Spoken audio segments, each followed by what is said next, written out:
नमस्कार मंडळी, मी सुप्रिया स्वागत करते आपलं छोट्याशा एका मिनी ब्लॉगमध्ये। तर आज अक्षय तृतीया आहे आणि अक्षय तृतीयाची पूजा मांडलेली आहे। पूर्वजांबद्दल कृतज्ञता म्हणून आजच्या दिवशीने करा आणि केळी पूजली जाते। तर सकाळी सकाळी पूजा झाली।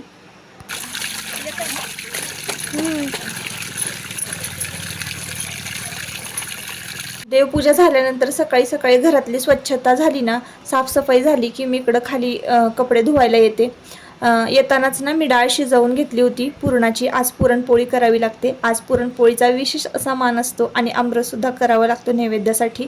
पूर्वजांच्या रूपामध्ये ना एक व्यक्ती घरी जेवायला बोलावला जातो आजच्या दिवशी। आणि आज ना पाय वगैरे पूजन करायचं, हळदी कुंकू व्हायचं, फुलं व्हायची आणि घरातल्या प्रत्येक व्यक्तीने त्या व्यक्तीला नमस्कार करायचा आणि मग मस्तपैकी अशी पंगत बसते। तर आजचा बेत खरंच खूप मस्त आहे। स्वयंपाकसुद्धा पटपट मी कपडे धुवून आल्यानंतर केला। कपडे धुवायला जाण्याआधी ना डाळ शिजायला घातली होती।